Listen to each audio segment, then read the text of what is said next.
Hi guys, welcome to another video. And the Play Expo Blackpool 2022 was a few weeks ago, and these are the pickups I got from that event.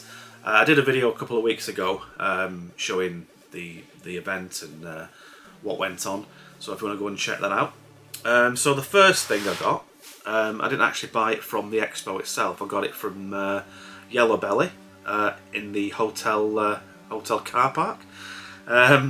And it's actually something I've been after for quite some time. Now, I did ideally want a boxed version of this, but because it's that rare, I just thought, do you know what, I'm just going to bite the bullet and buy it because it was there in front of me, and that is an Amstrad 6128 Plus, complete with a Gotek drive in there. He did actually throw in the original disk drive, so I'll probably be putting this back in the machine and having the Gotek sitting on top so I can play any Amstrad CPC game. Of course, it's got the Burning Rubber and Locomotive Basic cartridge.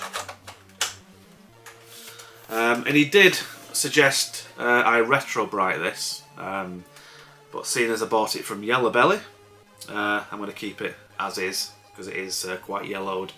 And if you're not familiar with Yellow Belly, go and check out his channel. And speaking of other YouTubers, I got these games in the hotel bar from Novabug. So Novabug brought in his box of goodies and we all had a rummage through to see what he had for sale. And the first game I got from him was the Amsoft game Xanagrams. Now this is the last game I needed to complete the set. You know, I think it was a 12 pack that you got with your CPC in 1984. So you had things like Roland on the Ropes and Bridget. So the game itself is kind of like a crossword, hangman type of puzzle game. It's got a few difficulty settings. I tried it on the easiest and then the hardest. Got bored pretty quickly, but it'd be quite a fun game if you had a few friends round, a few beers.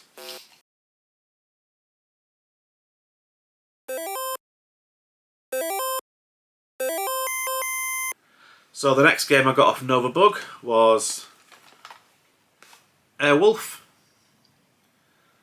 Ridiculously hard across all platforms, and the Amstrad version is broken apparently. It's either broken or doesn't have an end screen, or there's something about it that isn't right. It's like unfinished or something.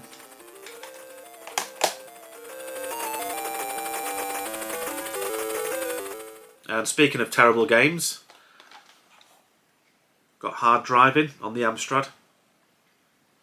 So I've got this on the Spectrum in this same case, but of course it never got released on the Commodore 64 as a full price release. It just got the Hit Squad re-release and the Wheels on Fire compilation. Played this recently in the arcade club, and the arcade version is streets ahead of the home computer versions. I don't think I've played a decent home conversion yet of this game. I've not played the Mega Drive version. I'll have to check that out, see how that compares.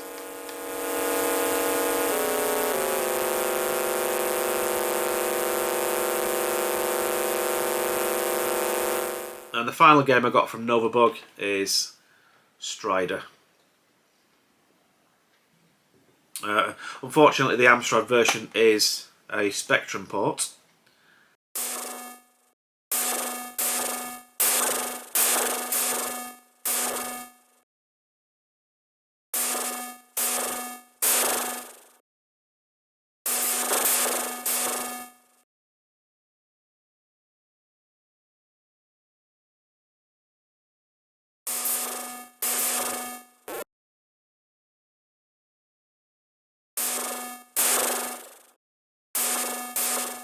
So next up, my friend Lewis Waddington brought this for me. I asked him how much he wanted for it. He just said call it a tenner, and that is the disc version of Prehistoric 2 to go with my 6128 Plus. Now the box is a bit battered, but it's got the instructions poster and disc.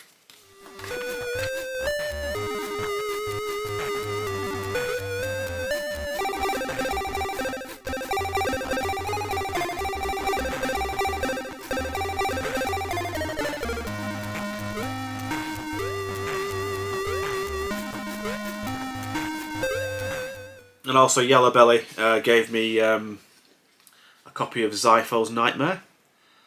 Of course, this is Yellow Belly's game, based on the YouTuber Zypho. Ridiculously hard platformer, but at the same time ridiculously addictive.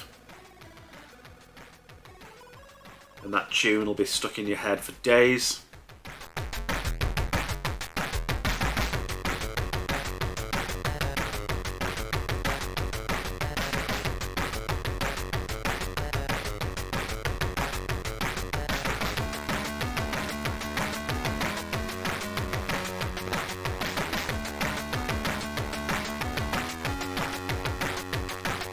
Now this time I didn't get many Commodore 64 games, mainly because there weren't that many games that I didn't have, or that many games that I wanted. So I only got a total of 2, I think. Yeah, got 2. So the first one is a game, I thought it was like a sequel to Akari Warriors, but I'm not sure. I don't think it is. It's the same kind of control system, where you've got a rotary joystick, and that is Guerrilla War.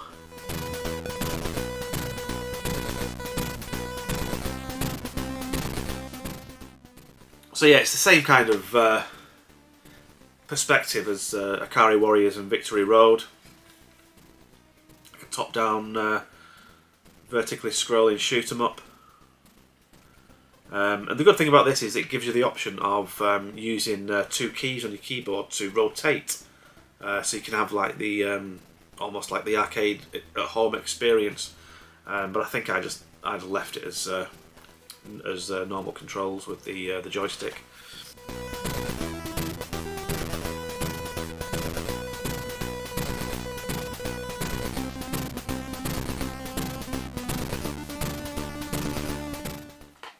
The next one, I love this in the arcades, and I was curious to see what it was like on the Commodore 64. And I can safely say it is nothing like the arcade, and that is Vigilante. Some say it's the spiritual successor to Kung Fu Master. Very similar in gameplay. So yeah, the arcade version has nice big sprites, and Commodore 64, as you can see, has little tiny sprites. I mean, if this was a budget released game and not actually based on an arcade game, then it would be a good game. And because it's a port of an arcade game, it kind of lets it down. As you can see on the back there, you've got screenshots taken from the arcade version, and I always think they only do that when they're ashamed of the actual game. They just stick the arcade version screenshots on the back. So that's the Amstrad and the Commodore 64 games. Next we've got a hell of a lot of Spectrum games.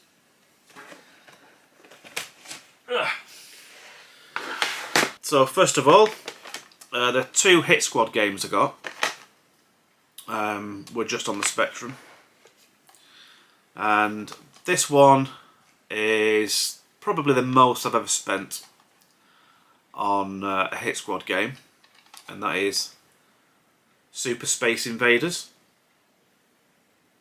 So the guy wanted £100 for this, but because I bought about 8 other games, he did me a deal and knocked about 20 odd quid off. So that sort of sweetened the deal.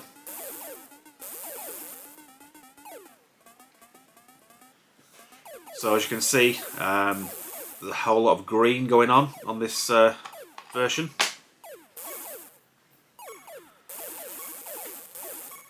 It's nice and playable, but it's really hard to see the enemy's bullets because everything's green and black.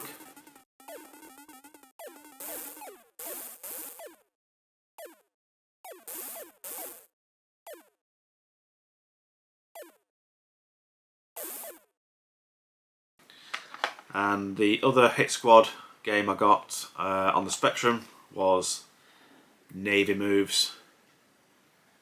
An extremely difficult first level where you're in a dinghy jumping over mines.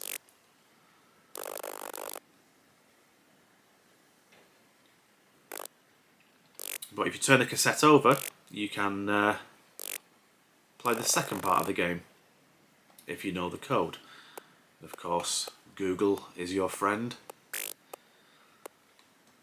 So I just loaded part 2 and looked up the code online. The next one is another TV show I watched religiously back in the day, and that is The Fall Guy from Elite Software. And I never actually knew they did a game based on the program.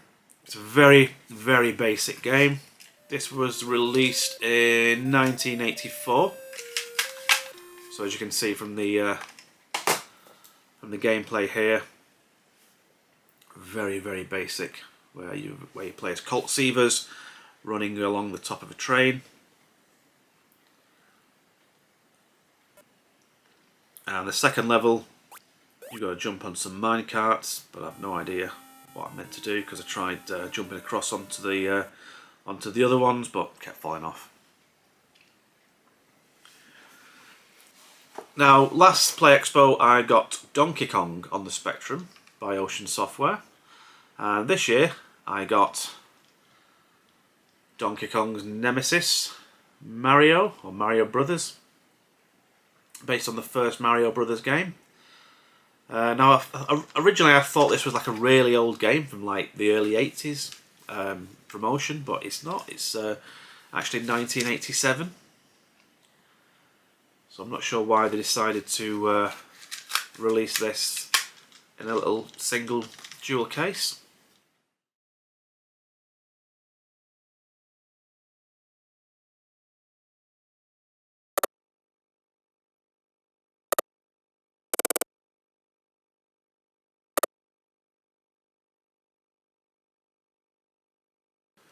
Now, this next game I was really impressed with, considering it's for the 48K Spectrum.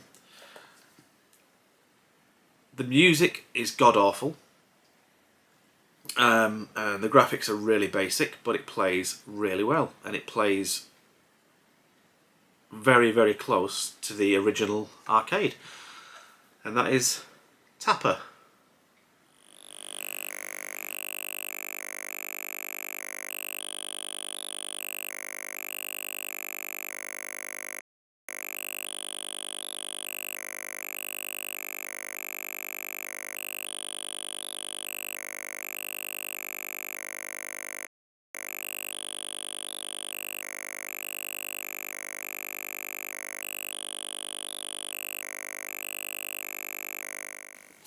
And another 48K Spectrum game is based on yet another TV show that I watched religiously.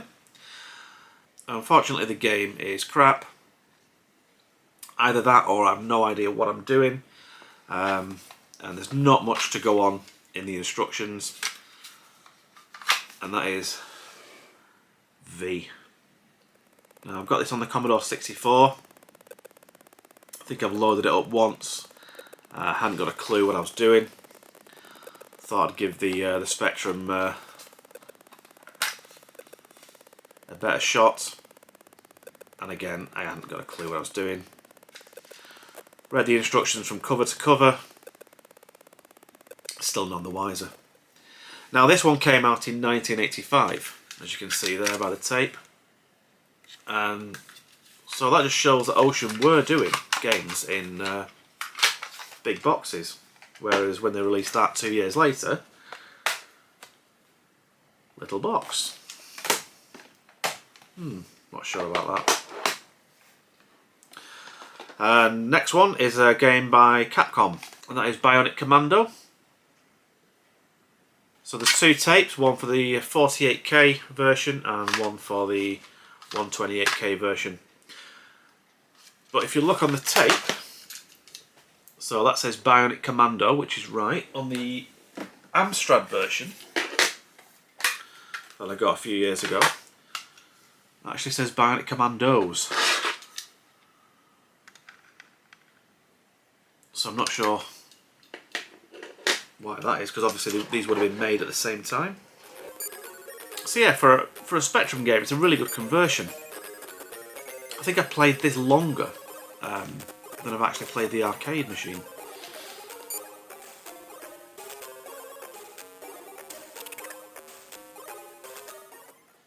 Even though I still haven't got to level 2 on this yet. And the last of the double dual case Spectrum games is a game I had on the Commodore 64. I think I played it in the arcade once, maybe twice.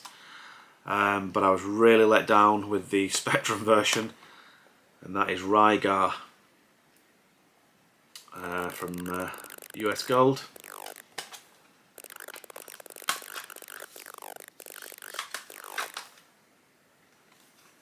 I mean, it's playable, but the sprites are tiny. And of course, you've got the monochrome colours.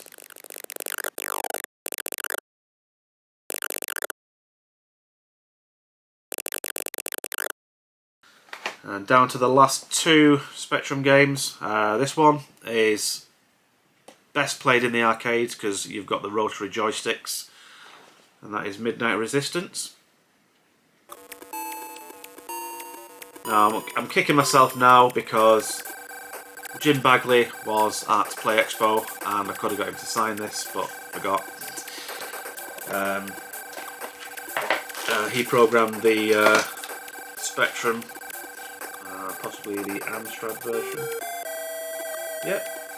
Yep, Spectrum and Amstrad coding by James Bagley.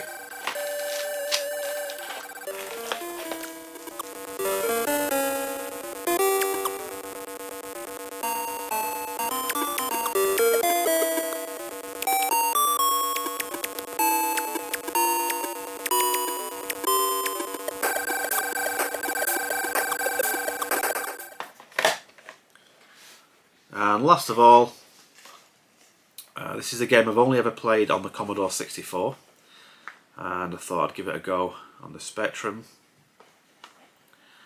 It's playable, but of course it's in monochrome, so it's really hard to see your enemy's bullets and projectiles. And that is Predator 2.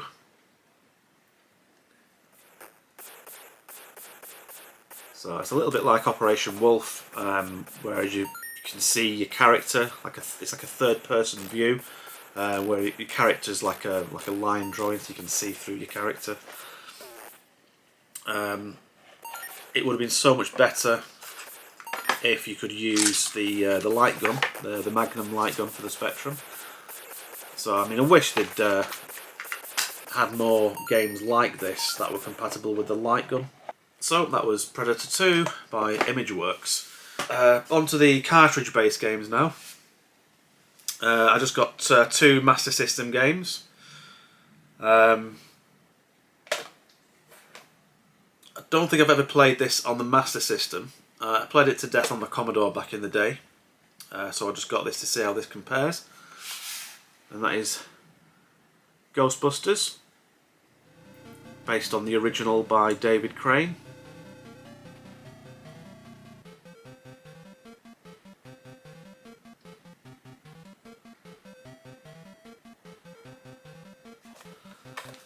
So that's complete with the instructions and the name of the previous owner, Donna Sweeney.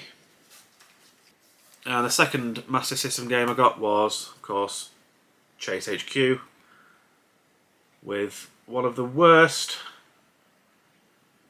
box art I've ever seen for Chase HQ. I mean,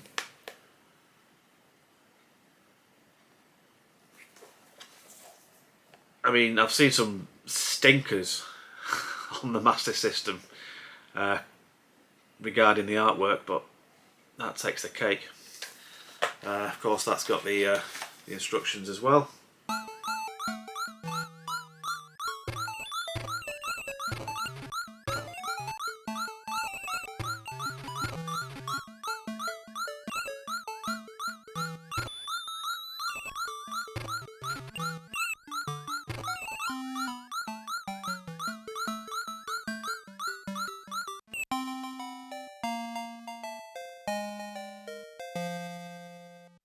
And the eagle-eyed amongst you would have noticed in the Play Expo video from a few weeks ago, you would have noticed me picking this up, and I did actually buy it, and that is the grandfather of games, Pong, or in this case, Super Pong. So this was the home console version that you could get only in America, and it's been modded so I can play it on a modern TV. It does take 4 D-size batteries, but it does have power adapter socket there.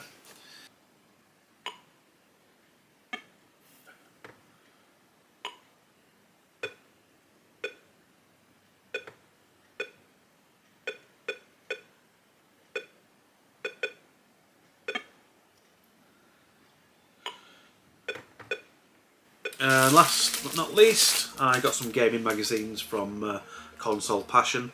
Now these were at the Birmingham Retro Gaming Market in May, was it May? But I forgot to buy them. I left them till last, so I wasn't carrying them round, and ended up leaving without picking any up. So they were doing a deal where they were £5 each, or 5 for 20. So I've got an issue of Crash magazine there from June 1990. So almost 12 months after release, they're still advertising Batman and Robocop. And I must say, it's very thin.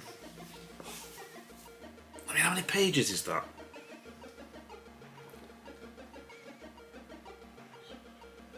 50 pages, 52 pages. Now I can understand it if that was like at the end of the Spectrum's life, but for 1990 that's quite a thin magazine.